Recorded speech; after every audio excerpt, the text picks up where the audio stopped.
So guys, in this video we'll be doing the day 5 of Advent of Cyber from TryHackMe. So this is about the access vulnerability. You can read all of this theory here. So I will explain briefly about this. So access vulnerability arises when user injected input is not filtered and it is being rendered as a JavaScript by the web server.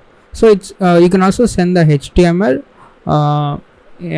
tags. If it lucky enough, you can get rendered the HTML text also. But XSS can be mainly impact with this JavaScript because the JavaScript gets executed. So in this video we'll be doing the stored XSS.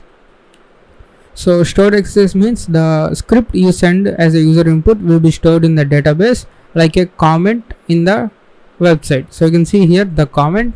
So the comment will be stored on the database. So whenever the web server the page refreshes by any user, the comment will be fetched. So instead of our actual comment, our JavaScript will be fetched and gets rendered as a JavaScript. So you can see here you can also do this malicious task like fetch of this setting new password is equals new password. So this is actually the password reset functionality for this website. It is sending the password as a get request, and then it is setting that user's password as password3. So now what we're going to do is, let's go and first visit the website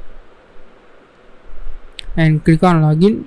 And here you can see the forum. You can see there are some 3 topics and there are few comments. So let's go and log in and let's see if they have given any other credentials. So we need to log in as mexkidi. Okay, these are the credentials, capital M and S, and the password is password.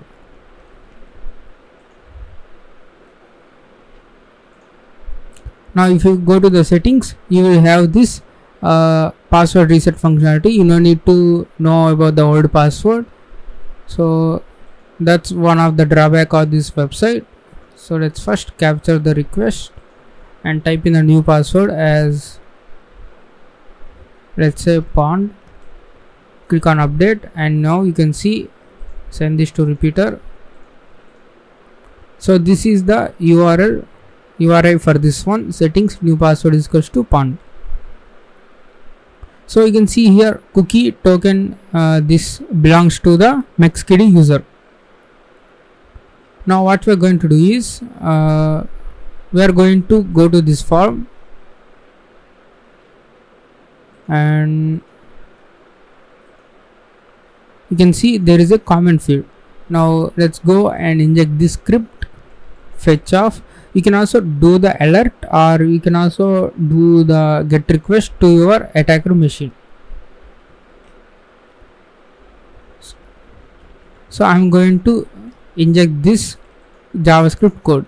So it will go and do the get request on the behalf of the current user who has visited this page. Now click on leave comment.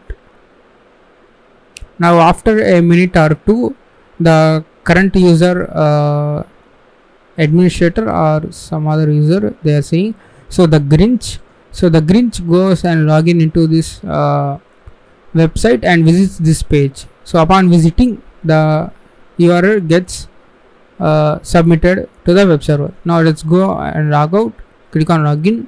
Now instead of mexkidi, we will go and log in as Grinch. Now type pond and let's go and click on login. And now you can see we got successfully logged in as Grinch. Now settings, and there is a plugin, we need to disable this one to get the flag, and you can see we got the flag. So here you can see this is this website has the stored access, and also this website does not ask for the old password. So this is also one insecurity here. Actually website should ask for the old password also. So that's all about this day 5, the XSS, stored XSS.